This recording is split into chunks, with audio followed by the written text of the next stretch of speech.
welcome back to the show. Oh, thank you so much for having me back. It's been a long time since you were last here, and you have done a lot since then. Congratulations Thank you. at making your way into Congress. That is exciting. It's been a long journey. It has been a long journey, and it has been a fruitful journey as well.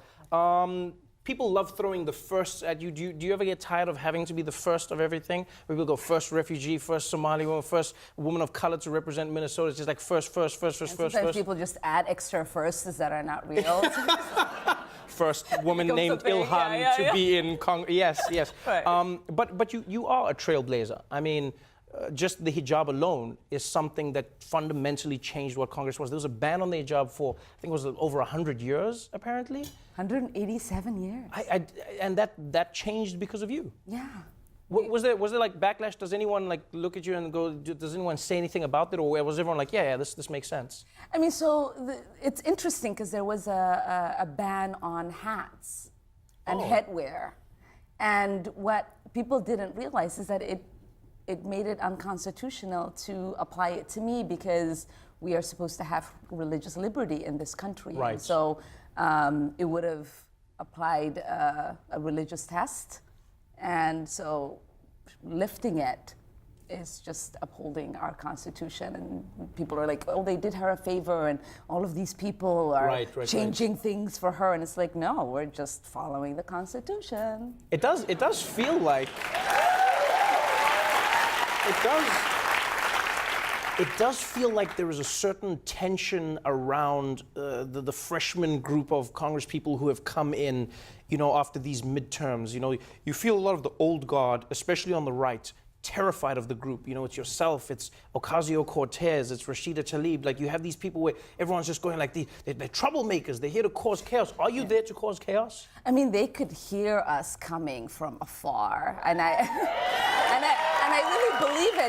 All of us were ready and are still ready to throw down on behalf of the American people. We're ready to throw down and make sure that we're taking care of health care once and for all, and that we're making sure to get rid of for-profit prisons, and that we're going to cancel out student debt and free young people from, the shackles of debt. Wow. And so Trump and the Republicans could see us coming, and so they shut down the government. And it ended up being this really interestingly, bizarrely scripted scene from the House of Cards. Yes.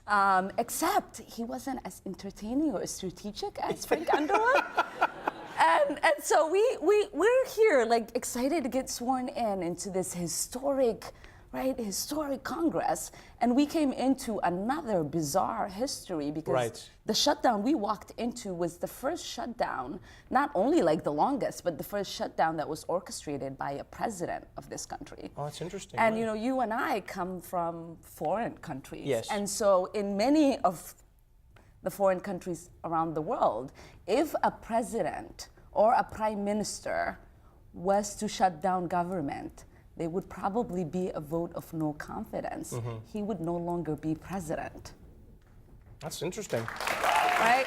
We're sitting here and we're not holding him accountable for shutting down the government for 35 days and getting nothing out of it. It does seem like Trump operates under a set of rules that no one else does, and that's delusional. That's why.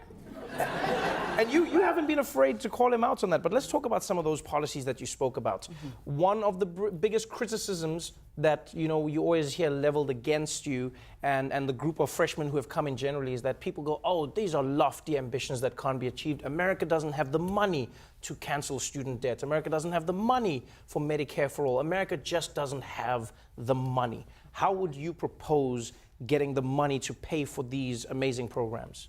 America has money. Money isn't. We don't have a problem of scarcity, really. What we have is a problem of moral carriage, right? Our budgets really are supposed to be an example of our moral values. Right. And so, this is why I got on the budget committee, because I'm excited to make sure that we have a budget that's reflective of our values. And so what we need to do is we need to make sure that we are prioritizing and funding policies that create positive impact in people's day-to-day lives. Mm-hmm. We have been prioritizing in enriching the wealthy we have given in to caving in, right, like to the powers of special interest. And so Right. we need to make sure that we're holding special interest accountable, that we're getting money out of politics, that we are taxing the uber rich, Right. That the 1% gets to pay their fair share. Right. So this is why we're proposing a marginal tax rate. We want to make sure that the American people recognize government as one that works for them and works on behalf of their interests. If you've been following the shutdown, for most people the story has been that Democrats and Republicans are now working on a plan to fund border security. And you listen to Nancy Pelosi speak, and it seems like the biggest sticking point is really the wall, but a lot of people agree on the basic fundamentals of giving more money to the border, for border security and improving that. But yourself and a few of your freshman colleagues have come out and you wrote a letter saying, no, we should cut funding to these programs. That's a really controversial stance to take. Why? I mean, because what we have been doing is that we've just had slush funds to fund private detention centers for young kids who are being put in cages. That is not in line with our values. Right. We want to make sure that every single dollar that we have is used to actually care and provide something that is in line with our values. We have, Minnesota, that's where I come from. It's negative 60 degrees yesterday. Mm-hmm. We have a homeless crisis. We have people who are freezing. And what we can do with the money that we have is make sure that we're investing $20 billion in providing homes to our homeless folks. Right. That would get rid of homelessness in this country. What we can do is that we can stop the constant increase of our defense budget. Since 9/11, it increased nearly 50%.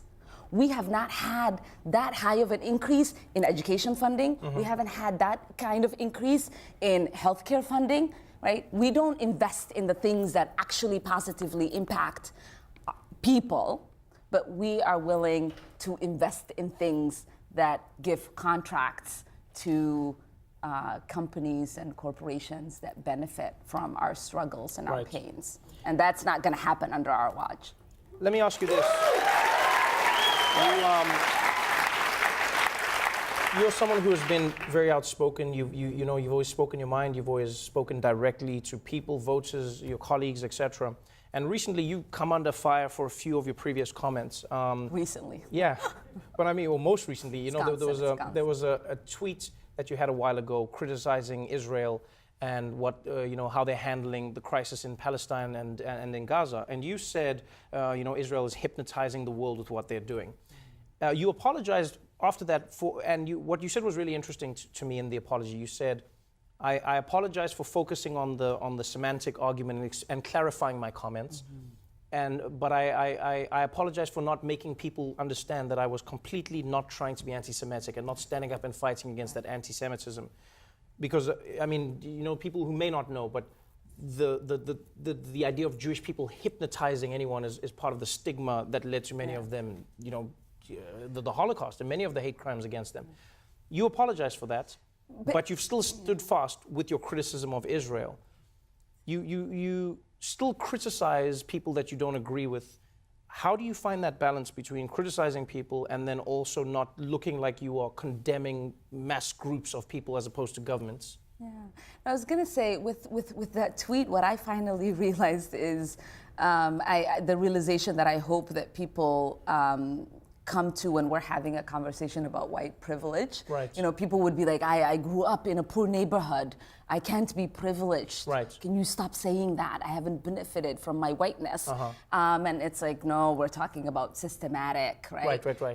And so for me, that happened for me. I was like, do not call me that. That's not what I was doing. Right. And it was like, oh, I see what you're saying now. And so I had to take a deep breath and understand where people were coming from and what point they were trying to make. Interesting.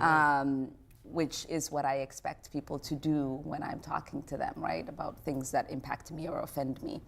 And what is important in this conversation is that we separate the land, the people, and administrations. When I talk about what we are doing wrong in this country, it's not because I hate this country. It's not because I don't see myself as American. It's because I love this country and because I am American and because I wanted to do better.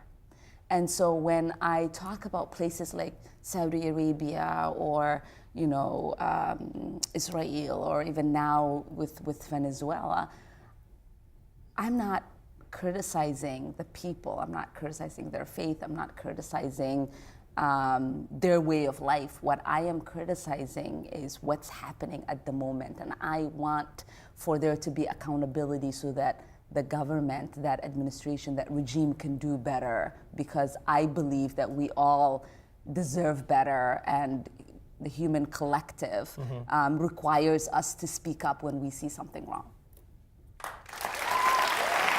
Thank you so much for coming back on. Congresswoman Ilhan Omar, everybody.